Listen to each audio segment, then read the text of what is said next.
It was obvious that this policy was catastrophic for them.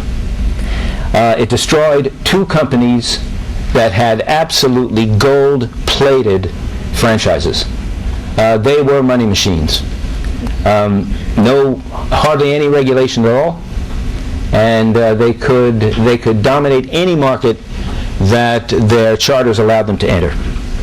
The conventional wisdom, what we read in the media all the time, that's sort of the definition of conventional wisdom, is that they were trying to compete for market share with Wall Street.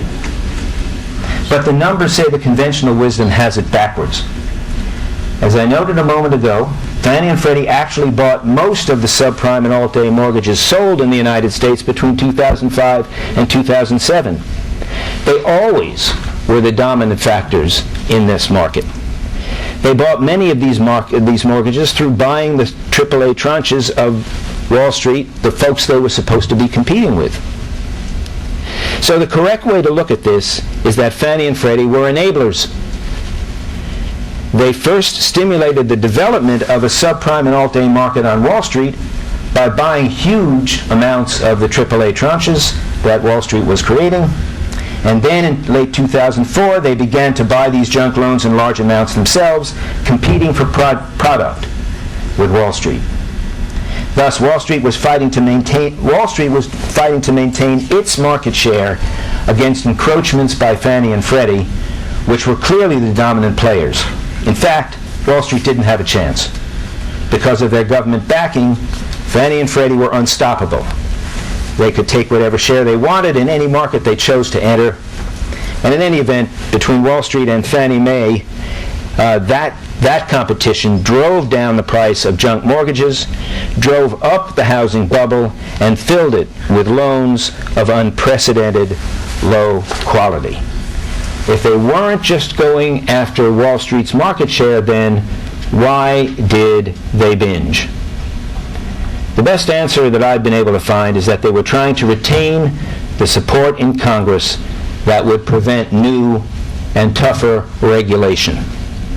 In 2003 and 2004, they had accounting scandals. They had done basically what Enron and WorldCom had done. Only a few years later, they had manipulated their financial statements. They had produced numbers that were just high enough so that their managements got their bonuses.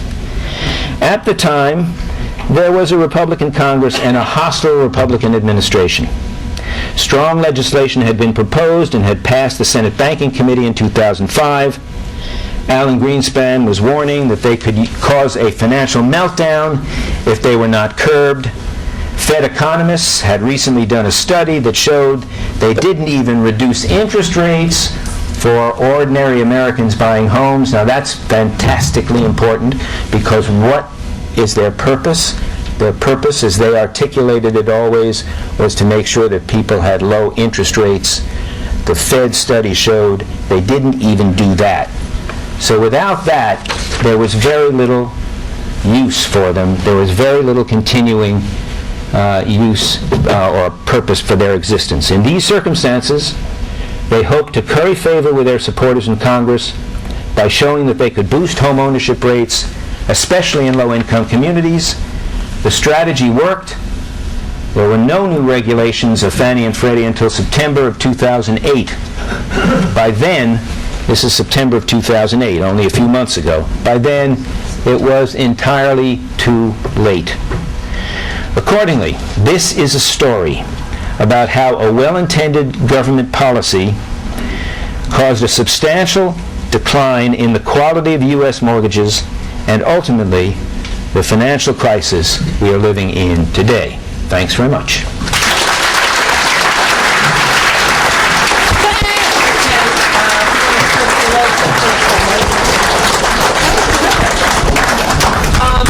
Before we get to the Q&A, I want to give Judge just time to respond to Peter. And, Judge, I wanted to, though, bring up in your book, A Failure of Capitalism, the crisis of 2008 descent into depression. I think you addressed the issue of how the free market has turned into, free for all. At one point, you talk about how, the ideology of the free market being self-correcting was on both sides of the aisle, not just Republicans, but Democrats, including Robert Rubin, Larry Summers. And you make this interesting statement that overconfidence is the common cause of being surprised.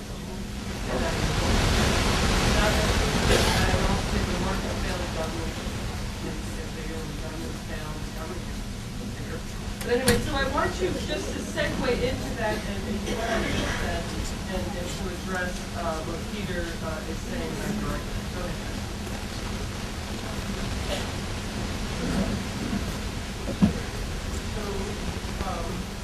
So Mr. Wallison made two general points before he turned to his obsession, Fannie Mae and Freddie Mac.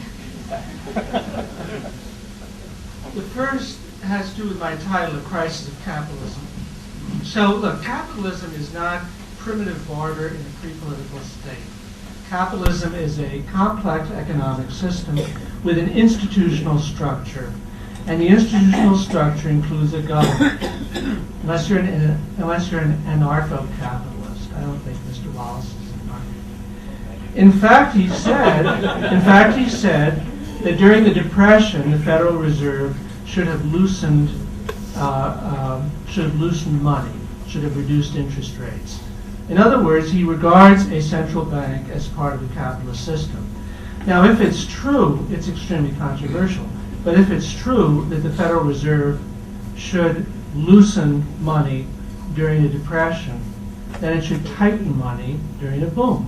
In other words, it should try to smooth the business cycle. That's a central government responsibility. He also referred to the fact that Freddie Mac and Fannie Mae weren't regulated. They were allowed to go on this credit binge. Well, he's admitting there is a role for regulation in a capitalist system. He also said that I'm not being consistent with myself in being worried about businessmen taking too many risks and engaged in ruinous competition. In general, I'm not concerned about that. However, the banks are unique. Now, maybe Mr. Wallison is opposed to federal deposit insurance. Are you opposed to federal deposit insurance? No. What other industry has its capital insured by the federal government? No other industry. The only reason for federal deposit insurance is the macroeconomic significance of the banks. So look, take a look at airlines. Airlines are another bankruptcy-prone industry. And the reason it's bankruptcy-prone is that it has very heavy fixed costs. And if you have a business with very heavy fixed costs, if its revenues fall, it can't reduce its costs proportionately. So after 9/11, there was a big fall in airline traffic, and as a result, the entire industry was basically bankrupt. And although we tend to forget it, the government did in fact bail out the airline industry in a modest way by current standards in the fall of 2001. But the following year, United Airlines was permitted to go bankrupt, and it was in bankruptcy for 4 years. No big deal. The whole airline industry can go broke, and the worst you get is a mild recession. But banking is different. It's always been recognized as different because if the airline industry goes broke, there may be some interruption in service and some unemployed in a relatively small industry. If the banking industry goes broke, then credit freezes. And if you can't borrow and can't lend, you have a tremendous reduction in economic output. So